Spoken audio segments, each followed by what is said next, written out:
네, 오늘 우리에게 주시는 하나님의 말씀은 데살로니가 전서 5장 16절부터 18절까지의 말씀인데요. 우리 다 같이 일어나서 하나님의 말씀을 듣도록 하겠습니다. 네, 제가 읽겠습니다. 항상 기뻐하십시오. 쉬지 말고 기도하십시오. 모든 일에 감사하십시오. 이는 그리스도 예수 안에서 여러분을 향하신 하나님의 뜻입니다. 아멘. 네, 앉아주십시오. 이 말씀을 가지고 하나님의 뜻이라는 제목으로 조우영 목사님께서 말씀 전해주시겠습니다.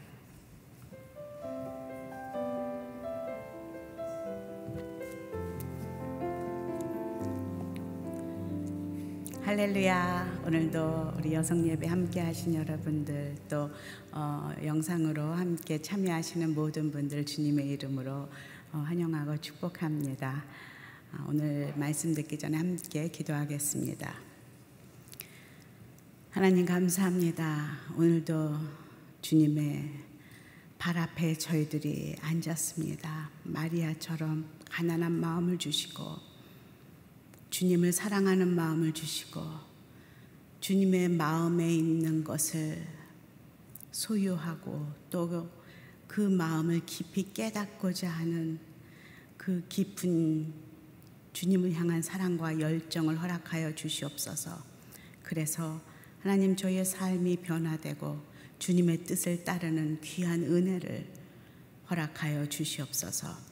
예수님 이름으로 기도합니다. 아멘.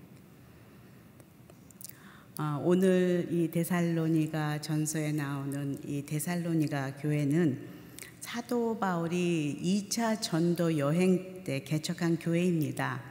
2차 전도 여행은 사도 바울이 소아시아 지역을 선교하러 그 실라와 그 디모데와 함께 떠났던 3년의 긴 선교 여행입니다. 그러나 아시아의 항구 도시인 그 드로아에서 그 환상을 보게 되죠. 마게도니아 한 사람이 나타나서 우리에게 건너와서 우리를 도와주시오 라는 그런 환상을 보게 되면서 자신들의 그 계획을 바꾸고 그리고는 바다를 건너서 지금의 그 유럽 지역인 마게도니아로 건너가게 됩니다. 혹시 그걸 보면은 지도를 보면 여러분 좀 잘 알 수 있을지 모르겠어요. 저기 드로아 보이십니까? 소아시아의 드로아 지역에서 바다를 건너서 저 마게도니아 지역으로 이렇게 건너가게 돼서 그 빌립보로 첫 도시로 가게 됩니다. 그곳에서 이제 루디아라는 그 옷감 장수를 만나서 교회를 개척하게 되는 게 첫 빌립보 교회이지요. 그리고 우여곡절 끝에 거기서 이제 그 귀신 들린 한 여종을 고쳐 주었다가 이제 감옥에 매맞고 갇히게 되는 그런 일이 일어나고 또 그곳에서 풀려서 그 다음에 간 도시가 바로 그 밑에 데살로니가라는 도시입니다. 사실 그 데살로니가라는 도시는 그 유대인들이 많이 살고 있던 도시인데요. 몇몇 유대인들과 또 많은 그 그리스인들 또 귀부인들 그런 사람들은 그 바울이 전하는 그 복음의 메시지를 많이 믿었습니다. 그래서 교회를 개척하게 되었는데요. 오히려 그 전통 유대인들이 이 그리스도인들과 바울과 디모데 실라를 엄청 핍박하기 시작했습니다. 그래서 후에 바울이 다른 곳으로 베레아나 또 그 다른 곳으로 복음을 전하러 갈 때도 그곳까지 따라와서 핍박하는 그런 일들이 일어날 정도로 그 데살로니가에 살고 있던 그 정통 유대인들은 엄청 그 바울을 핍박했던 그리스도인들을 핍박했던 곳이 바로 데살로니가입니다. 사도행전 17장 5절에 보면은 그들이 시기로 인하여 그런 일을 하였다라고 기록하고 있는데요. 한번 읽어볼까요? 시작. 그러자 유대 사람들에게 시기가 일어났습니다. 그래서 시장에 불량배들을 끌어모아 떼를 지어 도시 안에 소동을 일으켰습니다. 그들은 바울과 실라를 찾아 사람들 앞에 끌어내려고 야손의 집으로 쳐들어갔습니다. 그래서 결국은 바울은 그곳을 도망치듯 빠져나와야 했습니다. 그래서 베레아로 내려가는 그런 일이 있었습니다. 그래서 사도 바울은 그곳을 떠날 때 늘 그 데살로니가 교회 사람들이 그의 마음에 있었습니다. 아데네에 머물면서 그의 아들 같은 제자 디모데에게 그 데살로니가 교회 성도들이 지금 이런 핍박과 어려움 속에서 어떻게 지내는지 그 상황을 좀 알아봐 달라고 부탁을 하고, 사도 바울은 그 밑에 이제 고린도에서 2차 전도 여행의 마지막 1년 반을 고린도에 머물게 되거든요. 그곳에 머물고 있을 때 그 교회 상황을 알아본 디모데가 그곳 소식을 갖고 그 바울을 찾아옵니다. 그리고 그 궁금했던 소식을 듣고 기쁨으로 편지를 쓰게 된 게 바로 오늘 데살로니가 전서입니다. 데살로니가 전서 3장 6절에서 8절 그 편지를 받고 기쁨으로 이렇게 응답합니다. 6절에서 8절 한번 읽어봐 볼까요? 그러나 지금은 디모데가 여러분에게서 돌아와 여러분의 믿음과 사랑에 대해 기쁜 소식을 우리에게 전하고, 또 여러분이 우리에 대해 항상 좋은 기억을 갖고 있고 우리가 여러분을 보고 싶어 하듯이 여러분도 우리를 간절히 보고 싶어 한다고 전했습니다. 그러므로 형제들이여, 우리가 모든 궁핍과 환난 가운데 여러분의 믿음으로 인해 위로를 받았습니다. 여러분이 주 안에서 굳게 서 있다니 우리가 이제 살 것 같습니다. 여러분이 주 안에 굳게 서 있다니 내가 참 걱정하고 있었는데 이제 살 것 같습니다. 이렇게 고백을 하고 있다는 것이죠. 특별히 사도 바울이 이 디모데를 통해서만 이 소식을 들은 것이 아니라 그 마게도니아, 아가야, 그 헬라 그 지역에 그들의 그 데살로니가 사람들이 그 교회가 든든히 서서 믿음을 지키고 있다는 그 소식을 들은 거예요. 소문을 통해서. 그래서 그것이 얼마나 기쁜지 그것에 대해서도 칭찬하고 격려하면서 데살로니가 전서 그 편지를 이렇게 열고 있습니다. 1장 6절에서 8절 그 편지 시작을 이렇게 하고 있어요. 한번 읽어볼까요? 6절. 또 여러분은 많은 환난 가운데서 성령이 주신 기쁨으로 말씀을 받아 우리와 주를 본받는 사람들이 됐습니다. 그리하여 여러분은 마케도니아와 아가야의 모든 믿는 사람들에게 본이 됐습니다. 주의 말씀이 여러분에게서 시작돼 마케도니아와 아가야에 널리 퍼지게 된 것은 물론 하나님을 믿는 여러분의 믿음의 소문이 방방곡곡에 알려지게 됐습니다. 그러므로 우리는 아무것도 말할 필요가 없습니다. 얼마나 기뻤겠습니까? 믿음의 본이 되었다. 너희들이 그런 환난 가운데서도 그렇게 믿음을 지키고 있다는 것이 사람들에게 본이 됐고 이제는 우리가 아무 말할 필요가 없다라고 시작을 합니다. 4장에 들어오면서 이런 고난과 핍박 가운데서도 믿음을 지키는 이 성도들에게 필요한 것은 인내다라고 말하고 있습니다. 그러면서 다시 오실 주님을 기다리면서 천국 소망에 대한 그런 그 인내와 소망을 가지고 끝까지 도전하고 지키며 그렇게 소망을 가지고 살라고 그렇게 격려하고 있는 것이 이제 4장이거든요. 제가 성경 일독 강의를 하고 있는 것 같지만 제가 5장까지 가기 위해서 전체 데살로니가 전서의 그 그림을 그리고 있습니다. 한번 데살로니가 전서 4장 16절에서 17절 함께 읽어보겠습니다. 시작. 주께서 호령과 천사장의 소리와 하나님의 나팔 소리와 함께 친히 하늘에서 내려오실 것인데 그리스도 안에서 죽은 사람들이 먼저 일어나고 그 다음에 우리 살아남아 있는 사람들이 그와 함께 구름 속으로 들려 올라가 공중에서 주를 만나게 될 것입니다. 그리고 우리는 영원히 주와 함께 있을 것입니다. 그러므로 여러분은 이 말씀들로 서로 위로하십시오. 지금 어려운 가운데 이렇게 소망이 있으니 서로 이걸로 붙들고 인내하며 위로하라고 지금 격려하고 있다는 것이죠. 우리 아까 찬양하지 않았습니까? 하나님의 나팔 소리 전지진동할. 우리도 그 소망을 가지고 아직도 지금 주님 오심을 기다리고 있는 성도들 아닙니까? 이 환난과 어려움 속에서도 우리의 소망은 다시 오실 그 그리스도의 재림 아닙니까? 이 환난과 어려움 속에서도 데살로니가 교회 사람들도 이것을 붙들고 지금 살아가고 있다는 것을 볼 수가 있습니다. 지금 이것을 심하게 믿은 그 또 한 옆에 사람들은 주님이 이제 오실 거니까 아무 일도 하지 않아도 돼, 그냥 기다리면 주님 오실 거야 라고 믿은 사람들이 있다는 소문을 듣고 그렇게 하려면 먹지도 말아라, 니네가 생각하는 그때 오시지 않는다, 하나님 주님은 도둑처럼 오시기 때문에 일하려면 먹지도 말아라, 이러면서 두 번째 쓴 편지가 데살로니가 후서입니다. 이래서 데살로니가 전후서의 전체 개론을 마무리했습니다.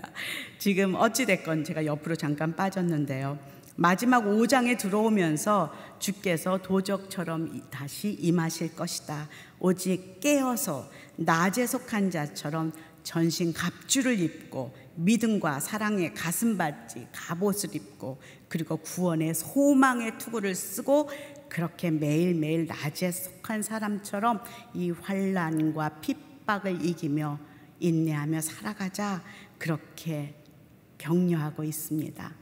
그리고 이 전체 그 데살로니가 전서에 흐르는 그 사도 바울은 아비의 심정으로, 유모의 심정으로 이 성도들에게 격려하며 그렇게 조언하며 이 편지를 쓰고 있는 것을 보게 됩니다.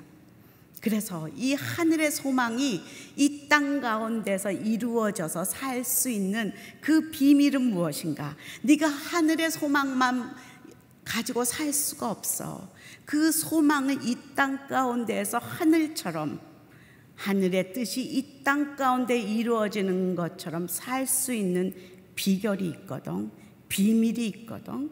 그 하나님의 뜻이 무엇인지, 어떻게 그 능력을 가질 수 있는지, 마지막 그 비밀을 지금 5장 끝부분에 나누어 주고 있는 한 부분이 오늘 말씀입니다. 16절부터 18절인데요. 항상 기뻐하십시오. 쉬지 말고 기도하십시오. 모든 일에 감사하십시오. 이는 그리스도 예수 안에서 여러분을 향하신 하나님의 뜻입니다. 여러분 지금 데살로니가의 그 사람들이 어떤 상황인지 알고 이제 계시지 않습니까?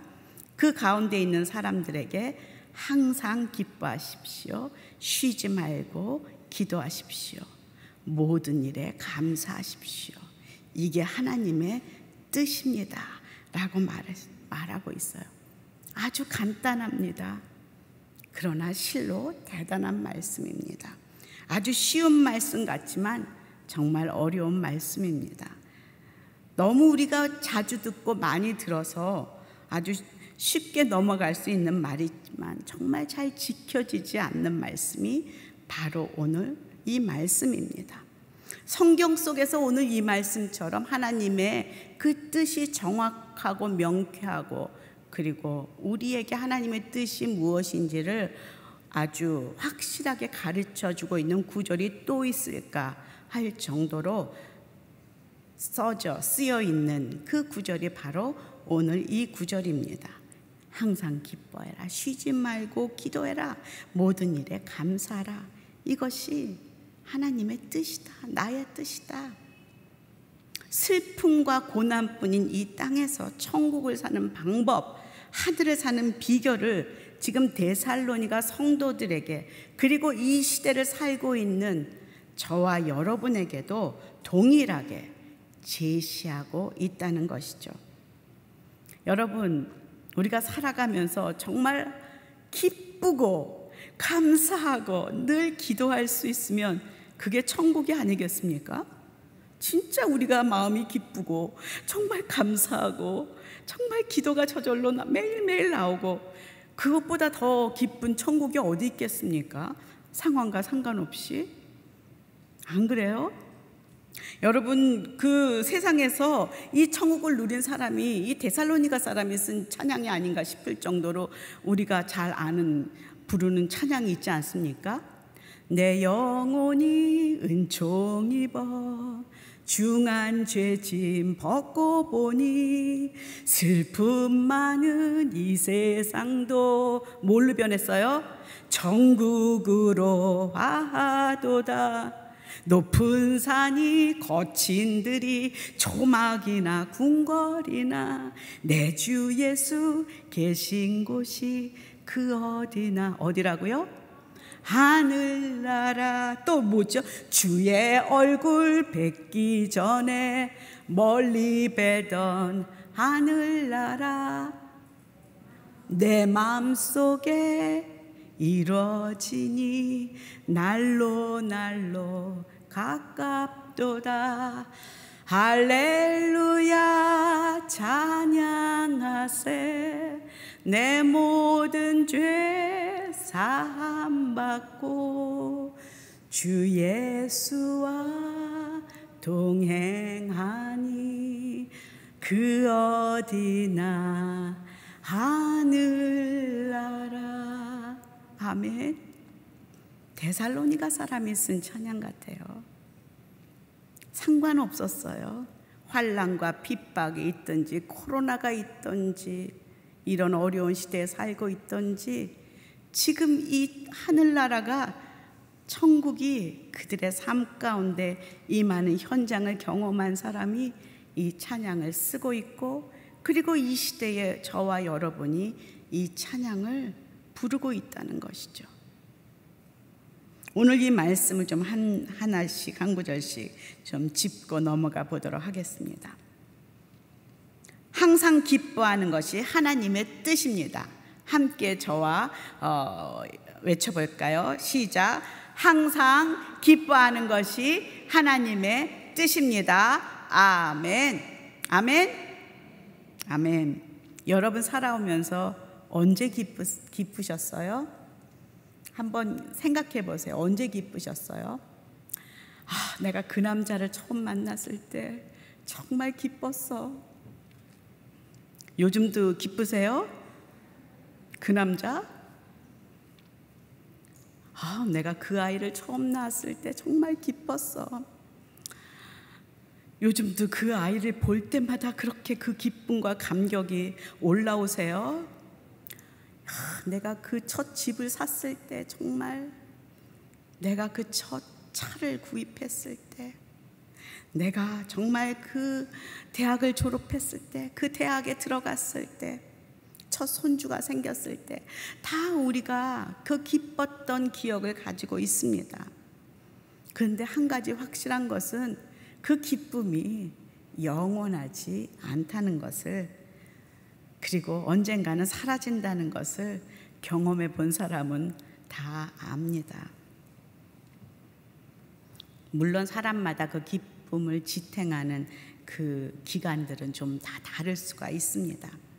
18평에 살다가 28평에 이사간으로 너무너무 기뻐서 정말로 이제는 다 이루었다 이러고 기뻐했는데, 얼마 후에 41평에 사는 집사님 댁에 순예배를 간 후에 그 기쁨이 사라지는 것을 경험하며 내 집이 자꾸 좁아져 보이는 것을 고백하는 한 그 집사님의 고백을 들은 적이 있습니다.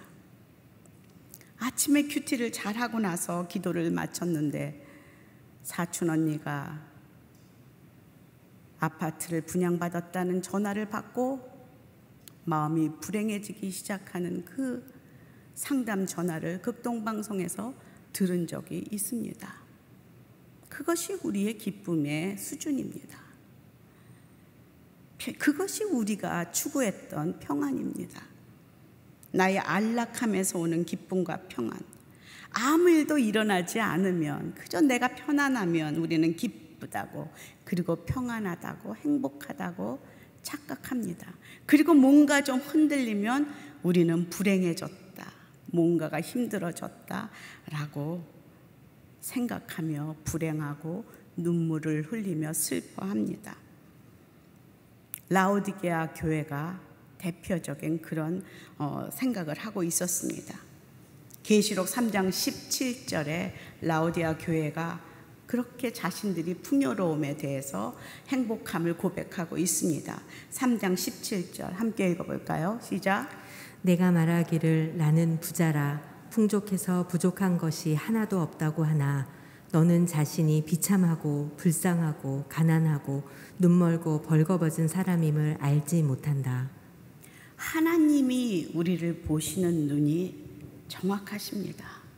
내가 기쁘다고 해서 하나님은 너는 기쁘다가 아니고, 내가 평안하다 해서 하나님이 너는 평안한 상태가 라고 말하는 것이 아니라는 것을 우리는 깨달아야 한다는 것이죠.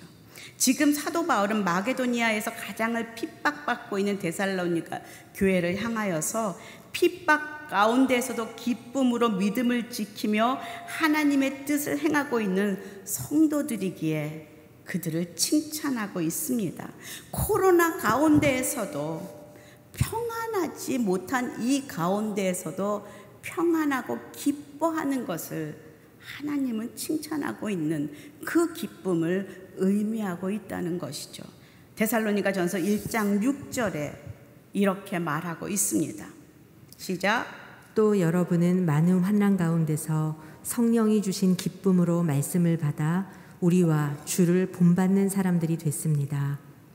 많은 환난 가운데에서, 많은 환난 가운데일지라도 성령이 주신 기쁨으로 말씀을 받아. 이것은 세상이 주는 기쁨이 아니라 성령께서 주시는, 하늘에서 주시는, 하나님이 주시는 그 기쁨으로 말씀을 받고 변화되는 이 기쁨이라는 것이죠. 고린도후서 4장 17절은 그 영광을 이렇게 묘사하고 있습니다. 4장 17절 18절 함께 읽어보겠습니다. 시작. 우리가 잠시 당하는 가벼운 고난은 그것 모두를 능가하고도 남을 영원한 영광을 우리에게 이뤄줄 것입니다. 우리가 주목하는 것은 보이는 것들이 아니라 보이지 않는 것들입니다. 보이는 것들은 잠깐이나 보이지 않는 것들은 영원하기 때문입니다. 아멘. 보이지 않는 것은 영원한 것들이다. 이 기쁨은 세상이 주는 기쁨이 아닙니다. 여러분, 예전에 제가 이렇게 젊었을 때 불렀던 찬양 중에 오 이 기쁨 주님 주신 거 기억나세요? 오 이 기쁨 이런 거 있었어요. 주님 주신 것, 오 이 기쁨 주님 주신 것, 주께 영광 할렐루야, 주만 찬양해. 누가 줬다고요? 주님이 주신다. 우리가 어릴 때 그렇게 외쳤어요. 누가 주신다고요? 주님이 주신다. 나에게 속한 것도 아니요, 세상에 속한 것도 아니요, 주님이 주신다. 그 기쁨은 주님이 주신다. 그 기쁨의 근원은 주님이시다라는 것이죠. 아직도 그 기쁨을 남편에게서 자꾸 찾으시려고 애쓰십니까? 그래서 남편의 얼굴이 좋으냐 나쁘냐에 나의 마음이 오르락 내리락 하면서 행복했다 불행했다 올라갔다 내려갔다, 아이가 했던 그 행동에 천국이 됐다 지옥이 됐다, 세상의 재물이나 명예나 교육, 인기, 소유, 스펙 이런 것들로 자꾸 기쁨을 얻으려 하고 행복을 얻으려 하고 이런 것에서 자꾸 노력을 했다 하면 우리는 언젠가 불행으로 끝이 날 것이 뻔합니다.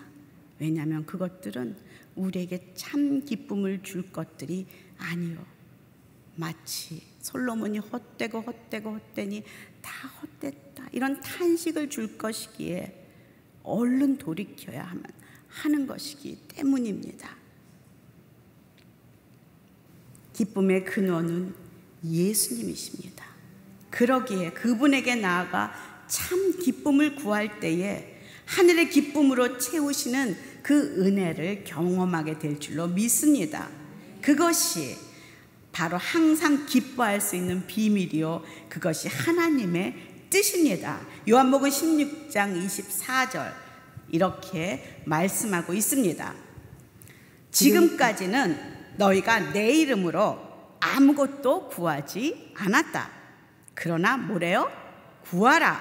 그러면 받을 것이니 뭐래요? 뭐라고요? 너희 기쁨이 충만해질 것이다. 너의 기쁨이 충만해질 것이다. 하나님에게 그 기쁨을 구하면, 예수님에게 그 기쁨을 구하면 너에게 그 기쁨을 줄 것이다 라고 말씀하고 계시다는 것이죠. 제가요, 제 얘기를 좀 하나 하려고 합니다. 집값이 너무 올라갔고요. 요새 다들 마음이 어려우신, 좋으신 분들도 계시겠지만 저는 그 어려운 데 속한 사람 중에 하나입니다.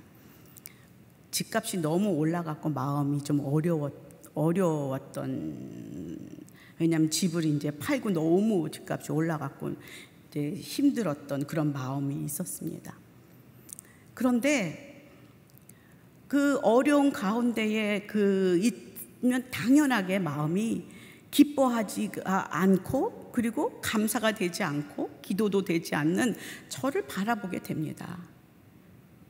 그런데 그 하나님께서 저를 다시 빛 가운데로 부르실 때, 주님에게 그것을 가지고 나아갈 때 주님께서 저에게 말씀하시기 시작합니다. 그리고 저를 다시 본토 친척 아비집을 떠나라고 다시 저를 부르셔요. 말씀을 다시 주셔요.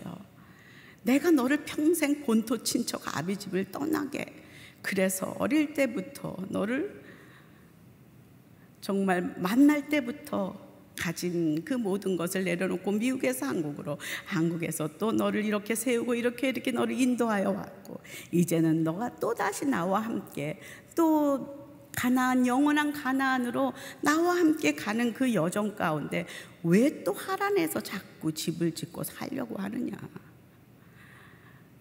하나님은 그 말씀 하나에 제가 또 정신이 번쩍 들면서 빛이 또다시 임하며 하늘에서 주는 기쁨이 다시 임하기 시작합니다. 한번 그 빛을 경험한 사람은요, 그 다음엔 다시 세상을 놓게 되고 다시 가나안으로 향하는 길을 떠나게 되는 것이죠. 항상 기뻐하라. 항상은 좀 이따 얘기할게요. 왜냐하면 저도 항상 하지 못하기 때문이에요. 그렇지만 우리가 기뻐하는 곳으로 우리의 몸을 늘 돌이킬 수 있는, 그것은 우리가 할 수 있다는 것이죠. 선택할 수 있다는 것이죠. 똑같은 사람인데 우리의 선택이 믿음입니다. 두 번째로, 쉬지 말고 기도하는 것이 하나님의 뜻입니다. 함께 읽어볼까요? 쉬지 않고 기도하는 것이 하나님의 뜻입니다. 시작. 쉬지 말고 기도하는 것이 하나님의 뜻입니다. 우리는 다 기도는 합니다. 불교에서도 기도하고요. 다 기도합니다. 그런데 문제는 무엇을 기도하는가라는 것이 문제입니다. 내가 기도하는 것이 옆집에 불교 다니는 여자와 다르지 않다면 그거는 기도라기보다는 그냥 나의 원함을 이야기하는 것일 수가 있습니다. 그런데 하나님께서 기도하라고 가르쳐 주신 그 하나님의 뜻이 있습니다. 나의 원대로 마옵시고 아버지의 뜻대로 구하는 기도를 하나님은 하라고 말씀하세요. 물론 우리는 하나님의 그 뜻을 구하기 이전에 나의 원을 구하는 것, 그것이 잘못됐다라고 말하는 것은 아닙니다. 하지만 우리는 점점 주 안에서 성장해 가면서 하나님 아버지의 마음을 깨닫게 되는 그 성장하는 자로 자라나게 되면서 그렇게 아버지의 뜻을 구하기까지 그렇게 자라나게 됩니다. 가끔 상담을 하면서요, 저는 사람을 이렇게 만나게 되는데 많은 사람들이 물어봐요. 하나님의 뜻이 무엇입니까? 이 사람과 결혼하는 게 하나님 뜻입니까? 제가 이민을 가는 게 하나님의 뜻입니까? 제가 이 회사를 다니는 게 하나님의 뜻일까요? 근데 솔직히 저한테 그렇게 상담을 할 때 제가 몰라요. 그게 하나님의 뜻인지 아닌지 저한테 물어보면 제가 난감할 때가 있어요. 저도 잘 모르겠네요. 그 남자랑 결혼하는 게 하나님의 뜻인지, 그 사람이 우리 자매님을 좋아하세요? 잘 모르겠대요. 그럼 나도 잘 모르지. 그 사람이 자매님을 잘 좋아하는지 아는지 뭔데 제가 그 결혼한 게 하는 뜻이 잘 모르겠네요. 참 애매할 때가 있어요. 그럼 제가 물어보는 거는 늘 저에게 되는 그 잣대가 이거거든요. 자매님 마음은 평안하세요? 기쁘세요? 자매님 이것을 계속 기도하고 계세요? 자매님 그리고 감사하세요? 만일 그 형제가 자매님이 원하는 대로 그렇게 안 될지라도 감사하세요? 기쁘세요? 이렇게 물어봐요. 그럼 아니래요. 그 자매가, 그 형제는 꼭 자기랑 결혼해야 된대요. 이걸 딱 결정하고 있어요. 그러면 저는 이건 하나님 뜻대로 하는 기도는 아닌 것 같습니다 라고 이야기할 수가 있어요. 왜냐하면 그건 말씀을 벗어난 기도이기 때문입니다. 그건 성경에 나와 있잖아요. 하나님의 뜻을 구하는 기도는 아니라는 것이죠. 여러분도 저도 가끔 그거를 이렇게 잣대를 가지고 기도를 합니다. 제가 원하는 것을 막 기도를 하다가도 만약에 이것이 내가 원하는 대로 되지 않았을 때 나는 그럼에도 감사하고 그럼에도 기뻐하고 그럼에도 하나님 앞에 나아가면서 감사하며 나아갈 수 있을까라고 할 때 하나님 그리 아니하실지라도 감사합니다. 하나님 순종합니다. 기뻐합니다. 라고 고백하며 나아갈 때 그 기도는 하나님이 기뻐하시는 하나님의 뜻을 구하는 기도라는 것이죠. 그런데 하나님 이것은 꼭 들어주셔야만 합니다.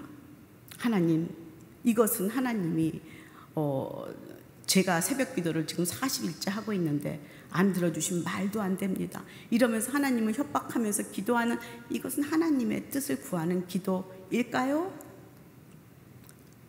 성경에는 그렇게 나와 있지 않다는 것이죠.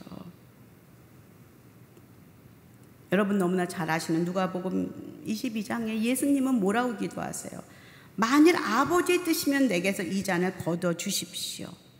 그러나 내 뜻대로 하지 마시고 아버지의 원대로 하여 주시길 기도합니다. 내 뜻이 이루어지는 게 아니라 아버지의 원대로 이루어 주십시오. 그 아버지의 원이 뭐였어요? 십자가를 지는 것이었습니다. 아버지의 소원은 늘 우리가 십자가 지는 것이에요. 늘 나가 죽는 거예요. 나는 죽고 내 안에 예수 그리스도가 사는 것이 늘 아버지의 원인 거 아세요? 늘 아버지의 뜻인 거 아세요? 나는 죽고 내 안에 그리스도가 사는 것이 늘 정답이에요.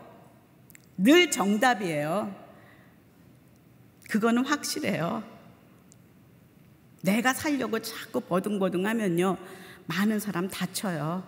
나도 자꾸 다치고 그냥 일찍 죽는 게 편해요. 그게 정답이기 때문에. 많은 사람들이 기도는 영적인 호흡이라고 합니다. 기도가 멈추면 호흡이 끊어져서 하나님과의 관계가 단절된 것이라고 할 수가 있습니다. 근데 우리가 호흡을 할 때 의식을 하고 있지 않듯이 기도도 마찬가지인 것 같아요.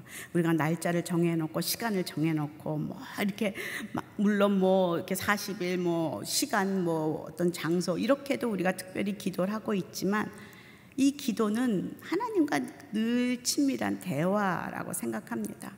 그래서 정말 샤워를 하면서도 누워서도 걸으면서도 언제든지 하나님과의 대화는 계속 이루어진다고 저는 믿습니다. 그래서 영적인 교제는 교회에서만 이루어지는 것이 아니라는 것. 저는 그거를 처음 시작에 배웠어요. 왜냐면요, 제가 처음 예수님을 만날 때 그 성령을 체험할 때에 누워서 체험을 했어요. 저희 언니가 이제 저에게 그 믿음을 이야기해 주면서 성령 체험에 대한 이야기도 해주고 하면서 뭐 방언 이야기도 하고 뭐 여러 가지 이야기를 할 때 그걸 제가 믿음으로 받으면서요, 제가 누워서 기도를 시작을 했어요. 혼자서 이렇게 이불을 쓱 뒤집어 쓰고, 그때 제가 성령으로 이렇게 성령의 그 세례를 받으면서 방언을 막 했는데 그것도 누워가지고, 그래서 제가 누워서 기도하는 게 아주 익숙해요. 그 사람들이 어떻게 누워서 기도하냐 그런데 저는 제가 10대 때에 누워서 기도하던 그것이 있어 갖고요.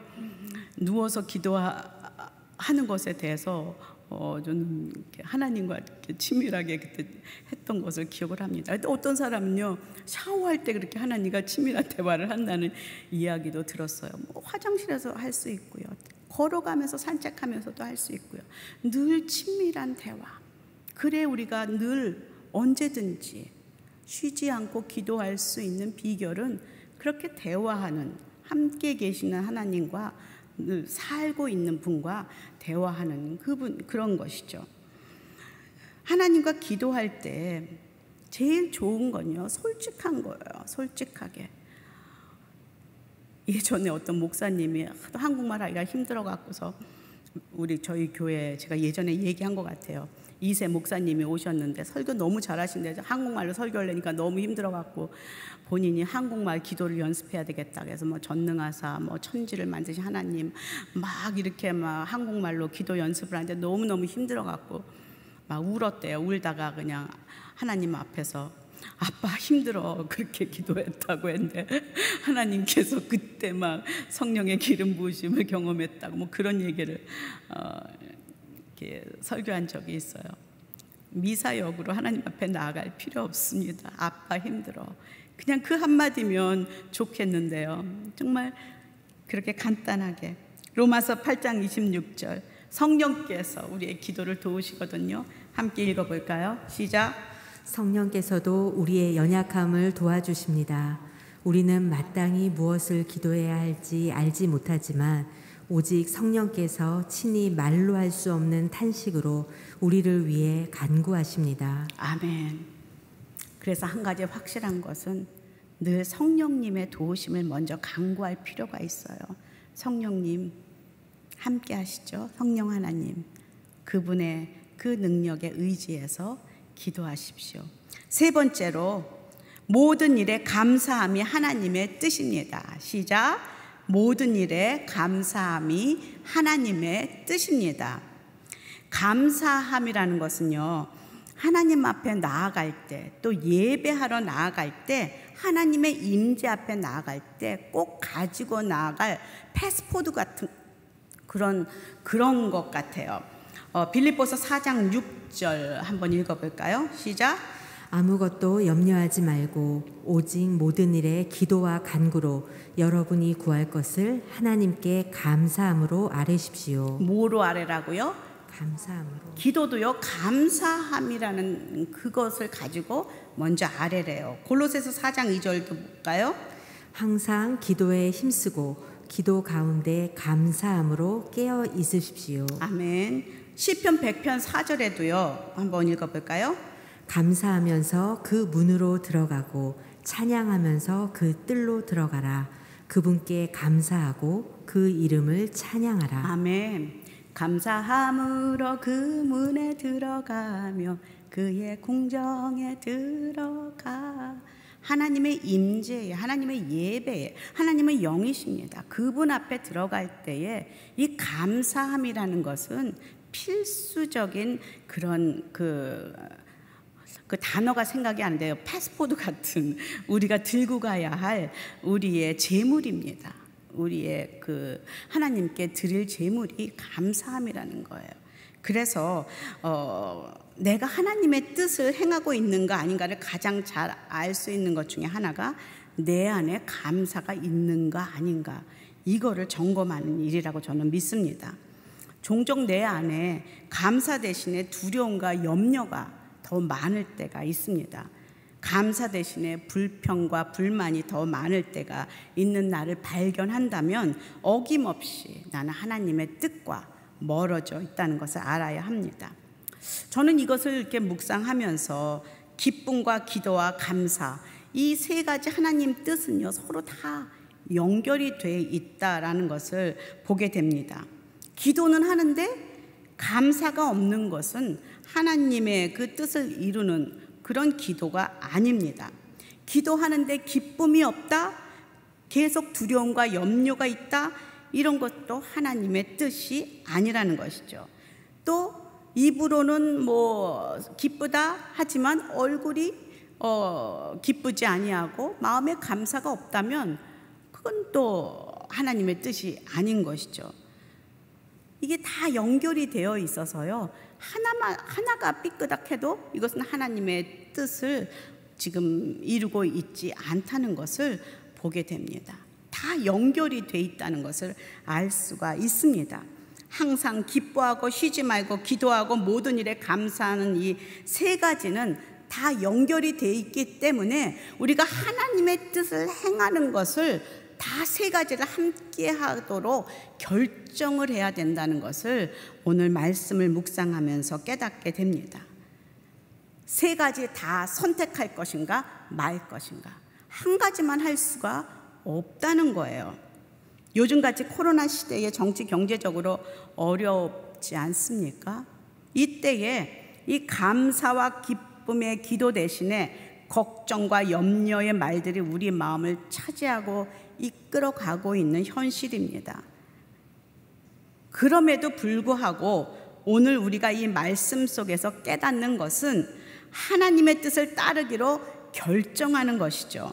그리고 기뻐하고 기도하기로, 감사하기로 결정하는 것, 조건도 상황도 감정도 아니라 이것은 우리의 믿음의 선택이요 결단이요 하나님 말씀에 순종하는 행위라는 것이죠.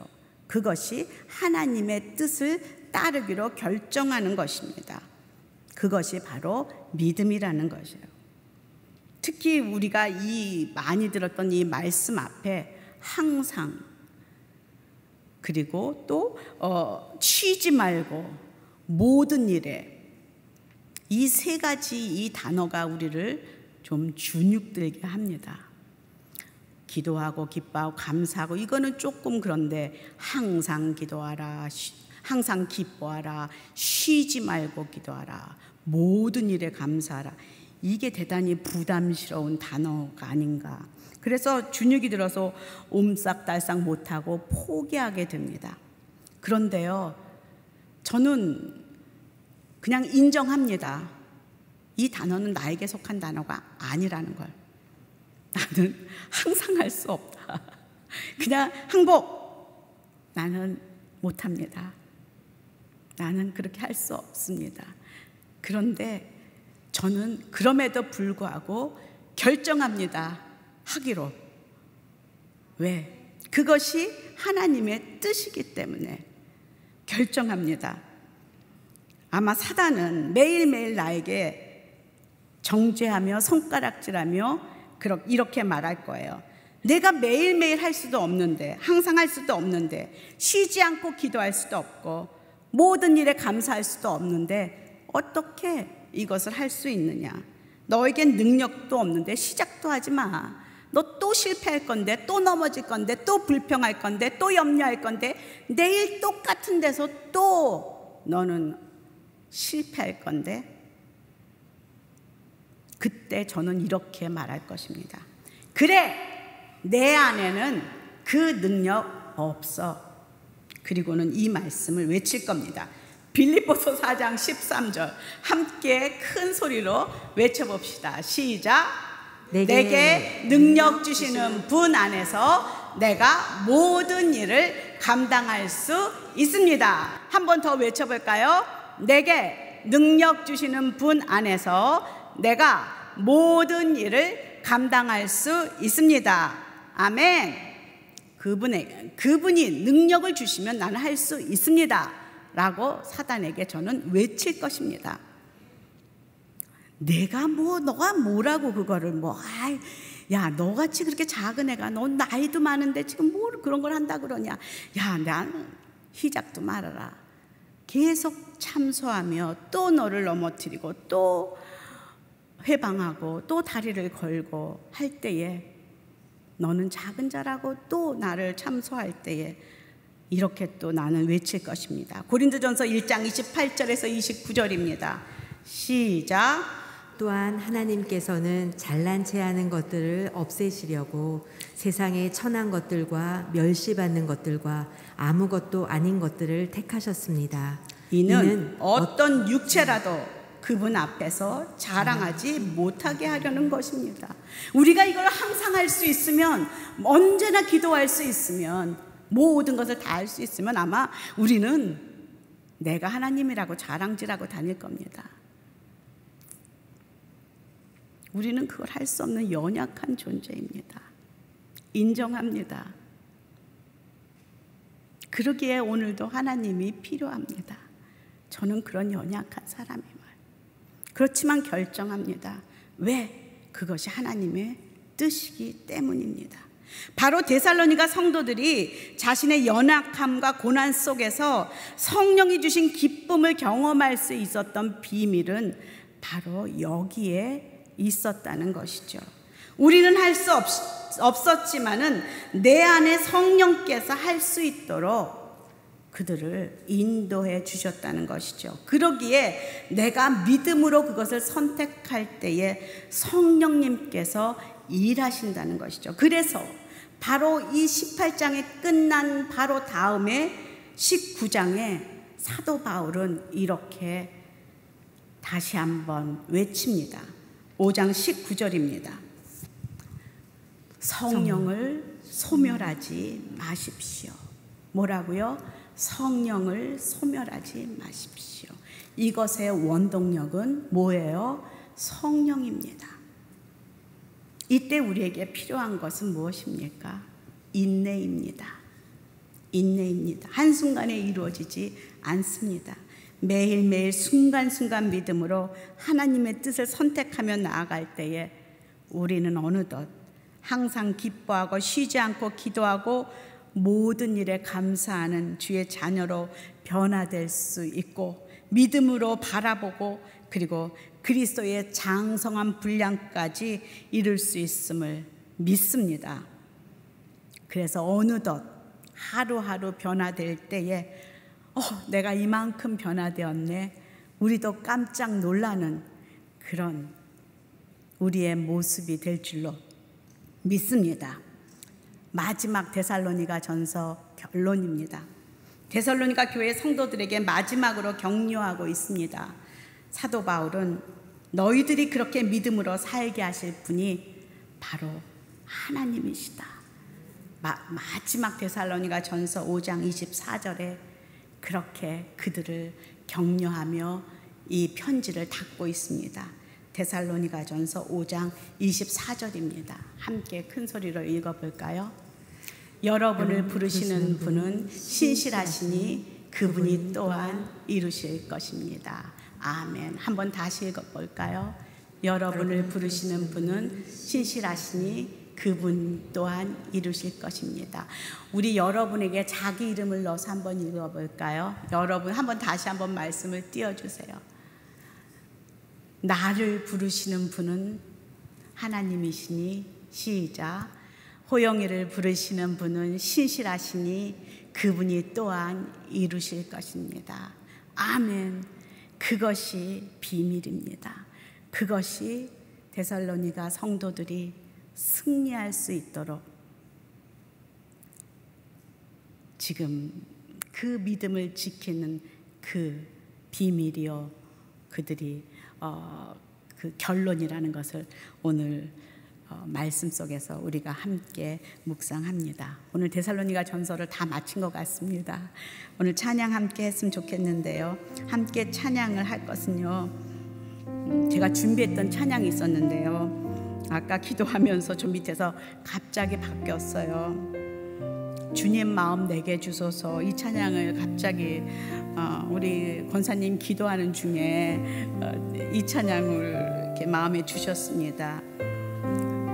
주님, 저희가 주님의 마음을 주십시오. 그래서 그 마음이 내 안에 들어오면 주님의 뜻이 이루어지지 않겠습니까? 그래서 하늘의 뜻이 이 땅에서 이루어지듯 그렇게 우리가 변화되기를 소원합니다.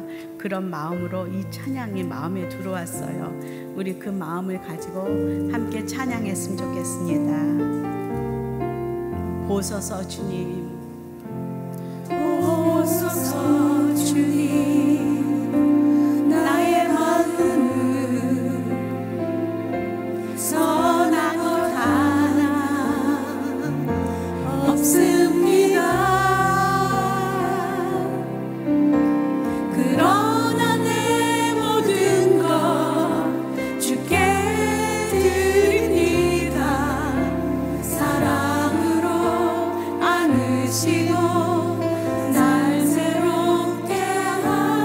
보소서 주님, 저를 보시옵소서. 주님, 나의 저는 연약합니다. 선할 것 하나 없습니다. 그러나 결단합니다. 그러나 내 모든 것 믿음으로 선택합니다.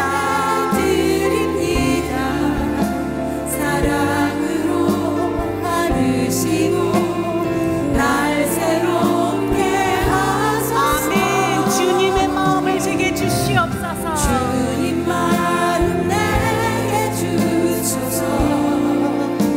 내 아버지 주님 마음 내게 주소서. 나를 향하신 주님의 뜻이